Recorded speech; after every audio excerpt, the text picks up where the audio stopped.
6장 20절에서 25절까지 내용입니다. 신명기 6장 20절에서 25절까지 내용입니다.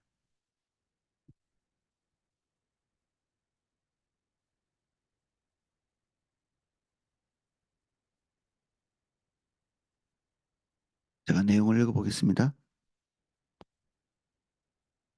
9일에 내 아들이 내게 묻기를 우리 하나님 여호와께서 명령하신 증거와 규례와 법도가 무슨 뜻이냐 하거든.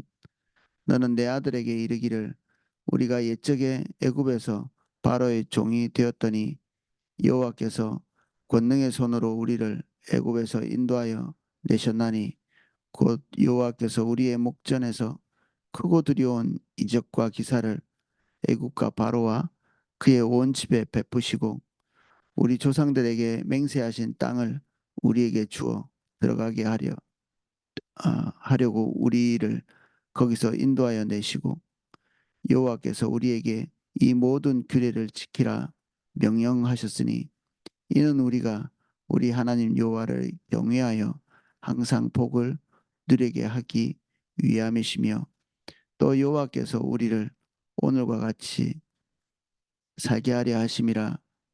우리가 그 명령하신 대로 이 모든 명령을 우리 하나님 여호와 앞에서 삼가 지키면 그것이 곧 우리의 의로움이라 할지니라. 아멘. 20절입니다. 9일에 내 아들이 내게 묻기를 우리 하나님 여호와께서 명령하신 증거와 규례와 법도가 무슨 뜻이냐 하거든. 우리의 삶이 독특하죠. 하나님께서 우리에게 말씀하신 것이 세상 모든 사람들이 다 가는 길이 아니기 때문에 이 아들이 어느 날 눈이 떠져서 우리가 가르치고 우리가 사는 삶의 패턴이 세상의 전부가 아니라는 것을 보게 됩니다. 우리 자녀들도 군에 갔다 오고 그리고 학교에 이렇게 가고 이렇게 하면서 자기들끼리 대화하는 것을 제가 이렇게 들었는데 어, 재밌더만요. 어, 술 먹는 사람 그리고 어, 자기들의 가치관에 따라 세속의 가치관을 따라 사는 사람들을 군대 가서 학교에 가서 처음 이제 맞닥뜨린 거죠. 예, 그들에 대해서 특히 얘기하는 것이 어, 적나라한 근데 그들에게 빠지지는 않고 그들이 관찰하고 있는 것들이 굉장히 이렇게 어, 정확한 술, 담배, 뭐 그런 생활 방식 이런 것들이 오랫동안 그들에게 교육되어진 것과는 전혀 판이하게 다른 그럼에도 불구하고 사람처럼 살고 있는 그들은 우리에게 배운 것이 세상의 전부고 사람처럼 살아가기 위해서는 우리가 어, 배우고 우리가 살고 있는 가치관대로 살아야 되는 거라고 굳게 이제 어떤 변하지 않는 진리 태어날 때부터 뭐 모태신앙들이니까 그렇게 살아오다가 세상의 사람들은 하나님도 모르고 하나님께서 가르치시는 말씀도 모르고 그리고 그들이 하지 않는 생활 패턴을 가지고 있고 그들이 추구하지 않는 것을 추구하고 이런 것들이 사실 낯선 거죠, 그들이. 그래서 우리가 사는 삶과 세상에 나가서 보는 그들 주변에 있는 사람들의 삶이 환희하게 다른 것들을 어느 날 목격하게 되죠.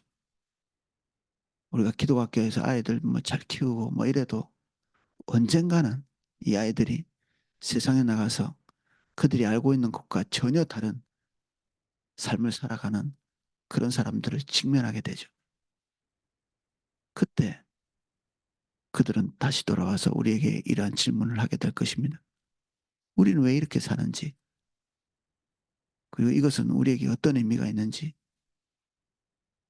그들은 왜 부모가 가르쳐 준 대로 하나님께서 인도하시는 대로 살아야 되는지 다시 묻게 될 것입니다. 또는 의문을 가지게 되든지 묻지 않는다 할지라도. 그래서 그들의 그 질문에 대해서 21절 같이 대답하라 명하십니다. 너는 내 아들에게 이르기를 우리가 옛적에 애굽에서 바로의 종되었더니 여호와께서 권능의 손으로 우리를 애굽에서 인도하여 내셨나니 곧 여호와께서 우리의 목전에서 크고 두려운 이적과 기사를 애굽과 바로와 그의 온 집에 베푸시고 우리 조상들에게 맹세하신 땅을 우리에게 주어 들어가게 하려고 우리를 거기서 인도하여 내시고 우리의 처음 모습이 훌륭하거나 우리는 처음부터 잘했다거나 엄마 아버지는 너희들에게 모범이 될 만큼 훌륭한 삶을 살았다거나 이런 것들을 강조하는 것이 아니고 하나님을 떠나 있었을 때 하나님의 돌보심이 없는 어떤 지경에 있을 때 우리의 삶이 어떠했는지를 말해주고 하나님이 우리를 불쌍히 여기시는 어떤 한 지점이 있었던 것에 대해서 얘기하고 그것이 오늘날 우리에게 그들에게 주어지고 있는 평온의 삶을 공급하고 있는 것이라고 얘기하라는 거죠. 이것이 부모가 땀 흘려서 이룬 것이 아님 그리고 그들이 누리고 있는 평온이 그냥 거저 주어진 것이 아니라는 사실을 알리는 거죠. 네, 저희 부모님은 뭐 계속 그런 얘기를 많이 하셨거든요. 그들이 어렸을 때 얼마나 가난했고 얼마나 힘들었고 저희 아버지 같은 경우에는 군대에서 얼마나 힘들었는지 얼마나 배고팠는지 이런 얘기를 제가 어렸을 때부터 들어가지고 아 정말 어렵구나. 근데 반복해서 듣기는 싫다. 늘 뭐 너무 많이 말씀하셨기 때문에. 그래서 제가 어렸을 때부터지만 우리가 옛날보다는 뭔가 나아진 거구나. 굶어 본 적이 없고 그래도 뭐 크게 엄마 아빠가 말한 것보다는 훨씬 나은 삶을 살고 있다는 것을 부모님의 증언을 통해서 이렇게 들어왔기 때문에 들을 때는 좀 너무 많이 들어서 좀 힘들었지만 최소한 알고 있었던 것은 우리가 부모님 세대보다 훌륭하게 사는구나. 근데 제가 한 가지 듣지 못한 거는 그거죠. 우리 부모님들이 신앙이 없었기 때문에 경제적으로 좀 나아졌을지는 모르지만 실제로 그것이 하나님의 은혜로 말미암아 일어난 사실이라는 사실을 잘 몰랐던 절반만 알았던 거죠. 사실 우리가 주님 알았을 때 우리의 처지는 대개는 주님 알기 전보다 현저히 어렵고 궁핍하고 외롭고 그리고 의미 없고 하는 삶을 살아왔죠. 주님 만나기 전과 그에 대한 뚜렷한 차이를 우리 자녀들에게 알려주기를 원하시고 그리고 우리 개인적이고 이 사사로운 이런 경험뿐 아니라 하나님께서 그러면 우리를 왜 구원하시고 이 구원하신 것은 언제부터 계속되어 왔는지 그리고 앞으로 우리의 삶은 어떻게 될 것인지 이 우리 메타 내러티브라고 성경 속에서 말씀하고 계시는 하나님의 의도 하나님이 지금 어디로 가고 계신지 이것을 동시에 알려주도록 23절은 그것을 얘기하고 있습니다. 우리가 우리 어렸을 때부터 출발한 출발이 아니고 이삭 때부터 야곱 때부터 이삭 때부터 아브라함 때부터 그때부터 하나님께서 작정하시고 우리 조상들을 택하시고 오늘 그 부모 세대를 부르시고 또 너희 세대까지 그리고 그 다음 세대까지 하나님께서 기대하시는 것이 무엇인지 그런 것을 알리라는 거죠. 그래서 우리 자녀들에게 알려줄 것은 내가 얼마나 좋은 아버지인지 좋은 어머니인지 내가 너희를 얼마나 사랑하는지 그런 것이 아닙니다. 여기 그런 거 안 나오잖아요. 우리는 대체로 내가 너를 얼마나 사랑하는지를 강조합니다. 성경은 그게 교육의 핵심이 아니라고 얘기하고 있습니다. 우리가 핵심이라고 생각하는 그것, 너와 내가 얼마나 연합되어 있는지 그런 가르칠 제목도 되지 않는 것들이죠.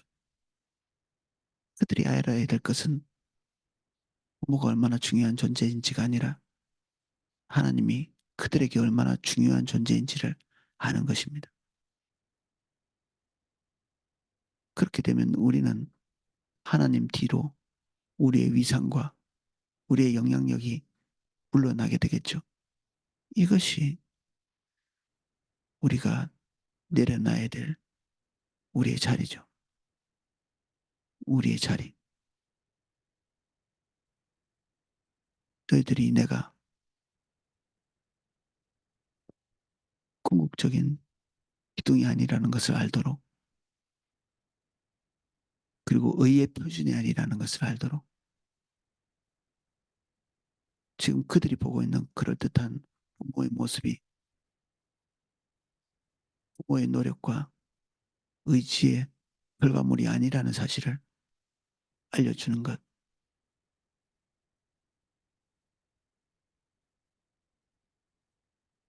그래서 부모가 앉아있는 자리, 그 자리에서 내려와 주님을 그 자리에 앉히고 그들이 주님 보도록. 이게 교육의 원리죠. 우리가 해야 될 교육의 원리.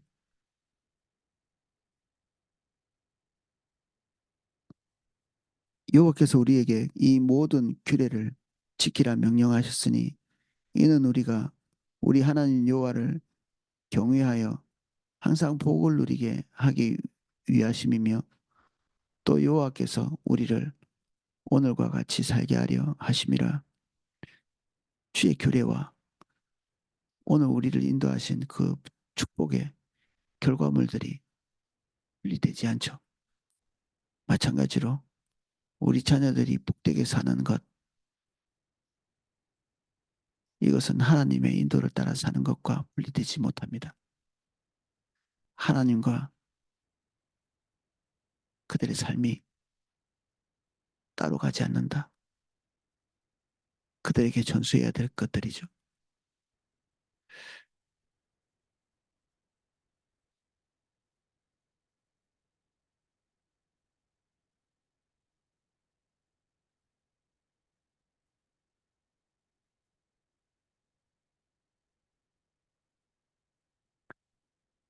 우리가 그 명령하신 대로 이 모든 명령을 우리 하나님 여호와 앞에서 삼가 지키면 그것이 곧 우리의 의로움이라 할지니라. 이것이 율법을 잘 지키면 우리 하나님 앞에서 의로운 존재가 될 거다. 이런 얘기를 하는 것이 아니고 이게 율법을 지키는 것이 주님과의 관계 속에서 나오거든요. 주님 주시는 전적인 은혜, 하나님의 말씀대로 살 수 있게 하시는 하나님의 살아계신 임재는 그분과의 근접한 거리에 있느냐, 그렇지 않느냐, 거기에 달려있죠.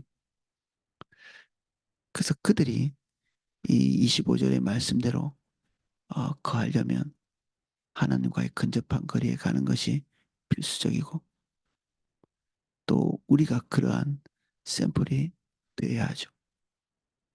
그리고 우리가 그렇게 살지 못했을 때 우리의 삶에 있었던 예배나 그리고 고통이나 그런 것까지도 우리 자녀들에게 고스란히 알려주는 것이 그들에게 유익하죠.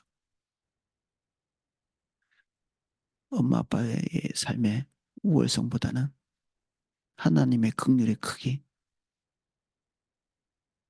그리고 지속적인 돌보심 그리고 나를 돌본 것 같이 하나님이 그들도 돌보실 것에 대한 것. 그 부모의 하나님이 아니라 하나님께서 그들의 하나님이 되실 것에 대해서도 전수해야 되는 이게 우리의 책임이고 주님의 요청이고 그렇습니다. 이것은 비단 자녀들에게만 해당되는 것은 아니고 우리의 통치 영역 안에 있는 모든 사람들에게 전달해야 될 내용이죠.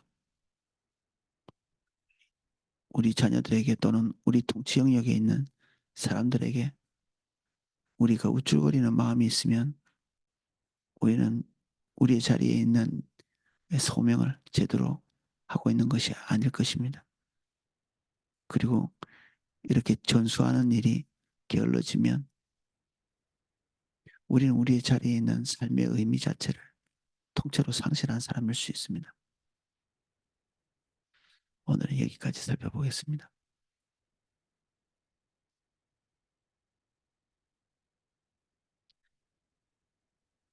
우리는 우리를 알고 있습니다. 우리가 어디에서 출발했고 지금 도달하기까지 주님이 우리를 얼마나 신실하게 인도해 오셨는지 알고 있습니다. 나의 나된 것은 전적인 하나님의 은혜입니다. 우리는 우리가 아는 것을 전할 수밖에 없습니다. 우리가 경험한 것을 전할 수밖에 없고 우리가 가지고 있는 하나님과의 관계 그 이상을 말할 수가 없습니다. 먼저 우리의 삶이 주의 나라와 의를 위해 살게 하시고 또 우리 자녀들에게 그것을 말하게 해주십시오. 우리는 인생 자체가 밤의 한 경점 같다. 말씀하신 대로 우리는 장구한 세월을 살아온 사람들이 아닙니다. 하나님 말이 영원하시고 우리는 그 하나님의 그 섭리의 강물 위에 한 경점 같은 삶을 삽니다. 우리도 우리의 자녀도 우리의 부모도 그 위에 한 점에 불과합니다. 우리가 이 지점에서 우리 믿음의 조상들로부터 받았던 것을 우리 자녀들에게 전수하게 하시고 우리의 소명으로서 책임자로서 우리 삶의 영역에 두신 그 자리의 통치자로서 이 책임을 감당할 수 있는 영적인 책임감 그리고 거룩한 의무를 지는 내팽개치지 않은 신실함을 우리에게 주십시오.